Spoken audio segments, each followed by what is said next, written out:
আনন্দ বাংলা, আমরা নিরপেক্ষ নই, মানুষ ও সমাজের পক্ষে।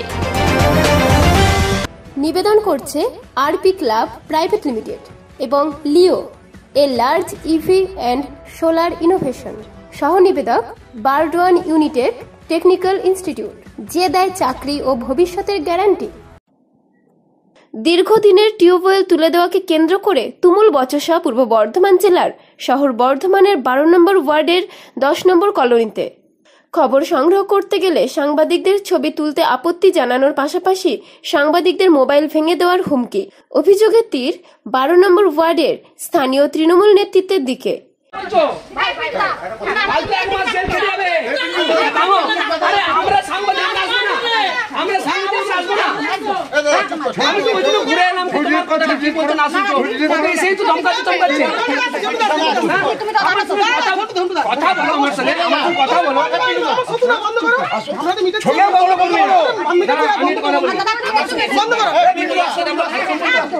কি বলছে মোবাইল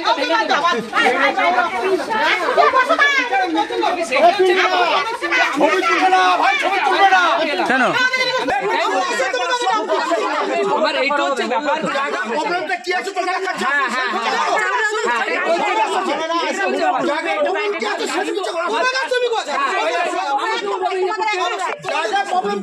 আপনারাও বললেন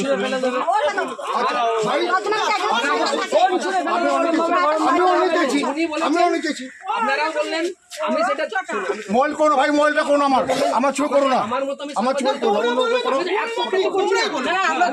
12 নম্বর ওয়ার্ডের 10 নম্বর কলোনির বাসিন্দা সুষমা সিং জানিয়েছেন, তারা যে কলটি ব্যবহার করছিলেন পার্টির লোকেরা এসে সেই কলটি ভেঙে দিয়েছে।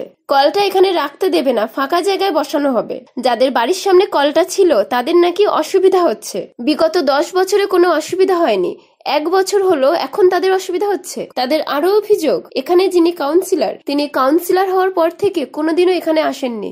অভিযোগ জানাতে গেলে তাদেরকে বলা হয় থানায় চলে যেতে। জল চানের জল আমরা কোথা থেকে নেবো? কলটা যখন ওখানে বসানো হবে তাহলে আগে পরে বসাতে পারতো, তাহলে কলটা লাগানোর পরেই তাহলে কলটা ওখানে লাগাতে হতো। তাহলে এই যে কলটা ভাঙা করিয়েছে তারও তো জলের অসুবিধা, তাহলে সেও জলটা কোথা থেকে? আমি তো সবার মিলেই বলছি। কটা বাড়ি মিলে এই কলটা বসেছিল? 5টা 6টা বাড়ির কলের জল আমাদের। 10টা বাড়ি বললেন যে? 10টা বাড়ি এদের ঘরে সব কল আছে, আমাদের তো এই কটা বাড়ি কল আছে আমাদের এই কটা বাড়ি। কিন্তু এই কলের জলটা সবাই ব্যবহার করে তো? আমরা ভেঙে গেলে আমরাই সারাই করি, আমরাই জলে। তাহলে কলটা তুলে দিল কারা? পার্টির লোক এসে তুলে দিয়েছে। আচ্ছা, কোন পার্টির লোক? আমাদের তৃণমূল পার্টি। আচ্ছা আচ্ছা, আপনারা তো তাহলে এটা অভিযোগ কত করেন? আমাদের তো জিজ্ঞাসা করে কোনো পারমিশন নেই। আমি অভিযোগ করেছি, আমার কথা শুনলো না। কাকে অভিযোগ করেছেন? কোচি বলে লোকটাকে। না আমি এটা শুনবো না, আমি তো বলছি ভেঙে দিব। তাহলে আমরা কল বসিয়ে দিই তারপর ভাঙুন না, ভাঙবো। তাহলে এখন আমরা কোথায় যাবো? ভেঙে দিয়েছে এখন সবাই মিলে ঝন্টুর পায়ে ধরলে তাহলে আমাদের কোন কল বসিয়ে। ঝন্টু কে? ঝন্টু ওই ভবতোষ বাবির ভাই, মানে কাউন্সিলরের ভাই। হ্যাঁ, কাউন্সিলরের ভাই। জল নি আর কিছু করি না। ওনারা বলছে রাত 2টার সময় আমরা জল নেই। রাত 2টার সময় কে জল নেয়? আপনারা থানায় অভিযোগ করছেন না কেন? থানায় গেলে আমাদের রাত্রে থাকতে দেবে না। হ্যাঁ, কি বলছে? বলছে থানায় গেলে রাত্রে থাকতে দেবো না, যে ঘর যাবে সেই ঘর থাকতে দেবে না। ষষ্ঠী বলেছে এটা। হ্যাঁ, এরকম বলেছে। হ্যাঁ, ষষ্ঠী বলে রাত্রে থাকতে দেবো না। কাউন্সিলরকে বলেছি যে আমাদের কলটা ভেঙে দিয়ে গেছে, তাহলে আমরা জলটা কোথা দিয়ে নেবো? বলছে আমার বাড়িতে আসো, এসে জল নিয়ে যাও। আমি তাহলে কাচাকুচি, হ্যাঁ আমার বাড়িতে এসে আমার মা বাবা মরেছে না, তাই জন্য আমার দায়িত্ব পড়েছে। তাহলে এটা কে বলছে? এটা কাউন্সিলর বলেছে। এটা কোনো কথার যুক্তি হলো বলুন? কাউন্সিলর হচ্ছে, কাউন্সিলর ওয়ার্ড ঠিক করতে পারবে না, তাহলে কাউন্সিলর কি করবে? কেন কাউন্সিলর আমাদেরকে বললো তোমরা থানায় যাও, তার আগে আমরা ব্যবস্থা করবো। থানায় যাবো বলছি, এখন ওটা বলছে না থানায় গেলে রাতকে বলে তোদের ঘর দর ভেঙে দিব, তোদের মজা দেখাবো। এইভাবে আপনাদেরকে ভয় দেখাচ্ছে? হ্যাঁ, এখন এই ধমকি দিয়ে গেল সবাই মিলে। আরো সবাই মিলে আমাদের কাউন্সিলরকে গালাগালি দিয়েছি। এই কথাটা কাউন্সিলরকে কি বলবো? আমরা গালাগালি দিই না, আর বলছে গালাগালি দিয়েছি। আমরা কখনো 2টার সময় জল নিতে আসি না, সকাল 5টা 5:30 বাজে তবে আসি জল নিতে। উনি মিথ্যা কথা বানিয়ে বলছে সব। আমার দুটো মেয়ে, আমি খুব আতঙ্কে আছি। এর আগে আমার কাজ ভেঙে দিয়ে যাচ্ছিল কলে, আমার কাজ ভেঙে দিয়ে যাচ্ছিল জানেন। তাহলে আমি কোন হিসাবে আমি কি করবো বলুন? কেন আমার বড় স্বামী আর আমার নাইটে কি আছে? ওদের নাইটি কে না পড়ে ভাই? বলো নাইটে কে না পড়ে, ও নাইট ড্রেস বলছে, হ্যাঁ নাইটি কে না পড়ে? আমরা সবাই নাইটি পড়ে এখানে, কে নাইটি পড়ে? কোন জায়গাটা? কোন জায়গাটা? এটা 12 নম্বর ওয়ার্ড। আমরা কোনো ঘরতলা দাঁড়িয়ে বলছি, কোনো পার্টির ছেলেরা খিস্তি খামার দিই না, কোনো কাউন্সিলরও আমরা খিস্তি খামার দিই নাই। আর আমরা পাশের দিকে পাশে কাউন্সিলর বাড়ি, আমরা খিস্তি দিলে জানতে পারবে না উনি জল লাগলে দাদা কলটা কি এসে ভাঙলো? কলটা ওরা এসে ভেঙে দিয়ে গেছে। একজন বলুন না কলটা কে ভাঙলো? কচিদা এত 10 বছর ধরে জল নিচ্ছে, তৎক্ষণ অসুবিধা নেই, 1 বছর ধরে ওদের অসুবিধা হচ্ছে। জবে থেকে এখানে কাউন্সিলর হয়েছে, আপনাদের পাড়ায় কোনোদিন ঢুকেছে? না কোনোদিন ঢোকে নাই। তো আপনারা যে অভিযোগগুলো জানাচ্ছেন সে কি আপনাদের কথা শুনতে আসছে না? কোনো কথাই নিষেধ বলে, কথা বলে কি কমিয়ে যায়, থানায় চলে যান, একটা কিছু সমস্যা হবে থানায় চলে যাবো না আমরা। না আমরা বলে ভোট দিই নাই, আমরা বলে নাকি অন্য জায়গায় ভোট দিয়েছি। 8 সাল থেকে আমরা এই দলটাতে নেমেছি। আপনারাও তৃণমূল করেন? হ্যাঁ অবশ্যই তৃণমূল করি আমরা। ও এখন বলছে আমি এই টাকা দিয়ে আমি ওই ফাঁকা জায়গাটায় কলটা বসাবো, ফাঁকা জায়গাটা রেখেছি আমাদের 10 জনের কাজের জন্য।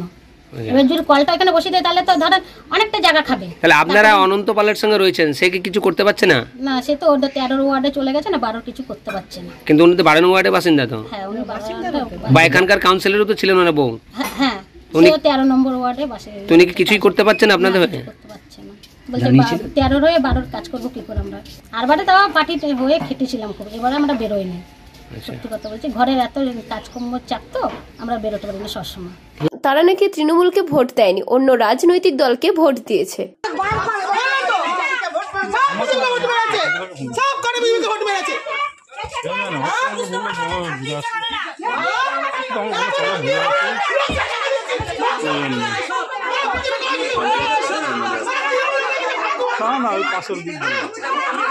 কিন্তু গত 8 বছর ধরে তৃণমূলেই ছিল, এখনো তৃণমূলেই আছে। 12 নম্বর ওয়ার্ডের সভাপতি পরিতোষ চট্টোপাধ্যায় জানিয়েছেন, যাদের বাড়ির সামনে এই কলটি ছিল তাদের অভিযোগ রাত দিন সবাই জল নিতে আসে, তারা ঘুমোতে পারে না, বাড়ির সামনে জল জমে মশার উপদ্রব হচ্ছে, সেই কারণে কলটা তুলে ফেলা হয়েছে।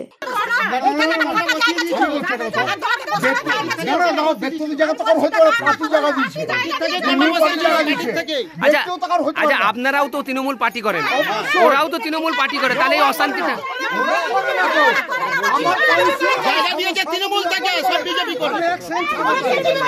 আচ্ছা আচ্ছা আচ্ছা আচ্ছা ওরা তো বলছে ওরাও অনন্ত পালের সঙ্গে ওরাও পার্টিটা করেছে।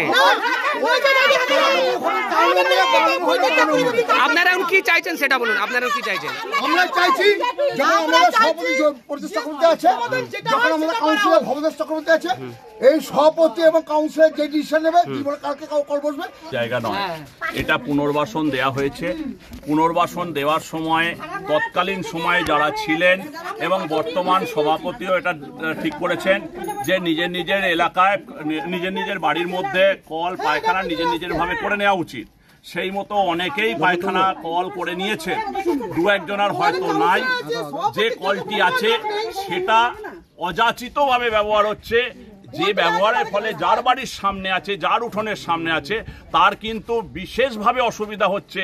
তার সামনে জল মানে বারণ করা সত্ত্বেও যাচ্ছে তাই ভাবে ব্যবহার করছে, যখন তখন ইউজ করছে, ইউজের কোনো সিস্টেম নাই।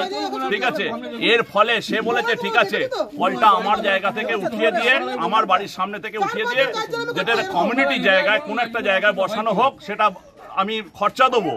যখন বসাতে যাওয়া হয়েছিল তখন কিন্তু এরা অনুমতি দেয়নি, বসাতে দেয়নি, তাহলে ওরও কোনো দায়বদ্ধতা নাই। ওরা যখন আমাদের শরণাপন্ন হয়েছে, অনেকের আবার আবেদন হচ্ছে ওইখানে একটি মন্দির করে দেওয়া হয়েছে, কারণ মন্দিরটার পেছনে একটা যুক্তি আছে। ওই 10টা যে কলোনি বসানো আছে তাদের যে কমিউনিটি হিসাবে একটা জায়গা রাখা আছে, সেটা একটা মন্দির করা আছে, এবং সামাজিক কাজের জন্য প্রত্যেকটি পরিবার ওখানে ব্যবহার করবে ওই জায়গাটা। সেখানে একটি কল বসিয়ে জামা কাপড় কাচা, নোংরা ধোয়া, এটা তো ঠিক হয় না মন্দির প্রাঙ্গণে। ওইখানে যে কলটা বসানো ছিল, ওখানে যে কলটা বসানো ছিল ওইটা থেকে চাঁদা কি ওরা সবাই দিয়েছিল না আপনারা বসিয়ে দিয়েছিলেন? দেখুন, ওটা যখন বসানো হয়েছে পার্টি থেকে বসিয়ে দেওয়া হয়েছিল, ঠিক আছে, ওটা কারো ব্যক্তিগত মালিকানা, ওটা বসানো। দরজার সামনে, বাপির বাড়ির দরজার সামনে একটা কল দীর্ঘদিন থেকে কয়েকদিন থেকে ওটা বসেছে। বসার পর সেই জল গোটা পাড়ার লোক সেই দরজার সামনে এসে জল নিচ্ছে, সে দরজার সামনে জল জমে আছে, সে দরজার সামনে জল নিচ্ছে। কিন্তু তারা আমার কাছে এসছে যে আমরা এই কলটার জন্য আমরা থাকতে পারছি না বাড়িতে, রাত দিন ওই কলটা টিপছে আর আমরা ঘুমাতেও পারছি না, থাকতেও পারছি না। আর জল জমে ওইখানটায় মশা মাছি, আমাদের দরজার সামনে কলটা, কেন অন্য লোকে সেইখানটায় জলটা নেবে? যখন বাড়ি বাড়ি কল আছে, সাবমার্শালও আছে এই পাড়াতে, তো সেই অর্থে আমরা ও বলেছে কলটা তুলে দেওয়া হোক, না হলে আমরা থাকতে পারছি না। সেই জন্য আমাদের ছেলেরা কলটাকে খুলে দিয়েছে, তার জন্য কলটা খুলে দিয়েছে। এই যাদের দরজার সামনে কল, তাদের অবজেকশন শোনার পর আমরা দেখছি হ্যাঁ জিনিসটা তো ঠিক না, একের পর এক রাত্রে দিনে সারা দিন সকলে ব্যবহার করবে, একজন কেন এটার কেন কষ্ট ভোগ করবে? আমি বলি আপনাদের, আচ্ছা কলটা কি বসানো হচ্ছে? আপনারা যে কজন সাংবাদিক আছেন, আপনারা গিয়ে ওখানে পজিশনটা দেখুন, পজিশন দেখে যদি আপনাদের মনে হয় যে আমি ভুল করেছি পার্টির দ্বারস্থ হয়ে, তাহলে আপনারা যেটা বলবেন আমি মেনে নেবো। আচ্ছা এমনি কলটা বসানো হচ্ছে একটা জায়গায়, না বসানো হবে না? আমি বলেছিলাম যে আমি একটা কল বসিয়ে দিচ্ছি ওর পরিবর্তে, কিন্তু আমাকে বসাতে দেবে না, কিন্তু আমি বাধ্য হয়ে আমি পার্টির দ্বারস্থ, আমি ওই জায়গায় ঠাকুরের নামে ভণ্ডামি করে ব্যবহার করছে। দেখুন ওই পজিশনটা দেখুন। আচ্ছা ওখানে সাবমার্সিবল কটা বাড়িতে বসানো হচ্ছে, কটা বাড়িতে নেই?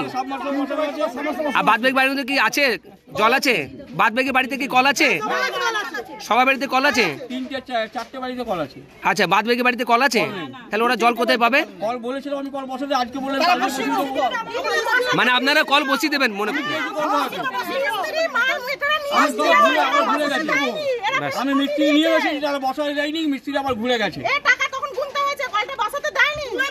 ঠিক আছে, আমিও সাধারণ লেবার খেটে খাই, দেখুন আমিও সাধারণ লেবার খেটে খাই, আমি গুণগার দিয়েছি, আমি কল বসাতে যাইনি বলে মিস্ত্রি ঘুরে গেছে, 5,000 টাকা গুণগারও দিয়েছি আমি। বাস ঠিক আছে। এখান থেকে ভোর 3টে থেকে রাত 12টা পর্যন্ত অত্যাচার করে, নাইট ড্রেস পরে জল নাই, আমরা স্বামী স্ত্রী শুয়ে থাকি। তারপর আমার ঘরের দৌড়ে সামনে থেকে ডেল করে সেই পোকাগুলো উঠে যাচ্ছে। ওদেরকে বারবার বলেছি যে আমি তোদেরকে কল বসিয়ে দিচ্ছি, সিলিন্ডার কল বলে বসিয়ে দিচ্ছি। মায়েরা কোনের মন্দিরে, তাও ওরা কোনো কথা শোনে না, বলছে আমার এখানে সাবমার্সেল ফাটাবে, এখানে বসিয়ে সাবমার্সেল ফাটিয়ে নেবে, তারপর ওরা সবাই কলে জল নেবে। এটা কিভাবে আমি অত্যাচার করবো? 10 বছর ধরে অত্যাচার করছি, শুনছি ওদের সেই এগেইনস্টে গান করবে, নাইট ড্রেস পরে সবকিছু করবেন, কেন করবে এরকম? অত্যাচার করেছে। এখানে যে মিনু আছে, আর মিনুর মেয়ে আছে পূর্ণিমা হালদার, তারপরে কালী আছে, কালী, জয়গুরু, রেবাসিরা, এই কজনের মেয়ে শুধু এরকম অত্যাচার করে আমার দৌড়ে গেছে। কাউন্সিলর তাহলে কি করছে? কাউন্সিলরকে ওরা গেছিল, কাউন্সিলরকে বলেছে, কাউন্সিলর বলেছে ঠিক আছে মন্দিরে কল বসিও না, কলটা সবাইকে ঘরে ঘরে বসাতে বলো। ওরা তাহলে আমরা তো বলছি যে কল বসিয়ে দিচ্ছি, ওরা এখনো বলছে যে না কল বসানো হবে না। তবুও বলছে আমি কল বসিয়ে দিচ্ছি, তোদের অসুবিধা হবে না। ওরা বলছে কল বসানো হবে, তবে এইখানে পোকা ওঠে ড্রেন দিয়ে। কে বলেছে? কাউন্সিলের কাছে যেতে তো হবে, তাই তো সবাইকে একটা কলের জন্য যদি সবাইকে যেতে বলি, গোষ্ঠী দলবদ্ধ হয়ে চলো আমরা সবাই কলের জন্য যাই, কাউন্সিলরকে বলি, সেই কাউন্সিলরকে উল্টো পাল্টা খিস্তি মারে, ওরা কাউন্সিলরের কাছে যেতে চাইবে না, বলছে আমাদের কি করেছে। এই সমস্ত ঘটনা ভোট পরবর্তী হিংসা নাকি তৃণমূলের অন্দরের ক্ষোভের বহিঃপ্রকাশ? প্রশ্ন স্থানীয়দের। পূর্ব বর্ধমান থেকে দেবাশিস ঘোষের রিপোর্ট, আনন্দ বাংলা।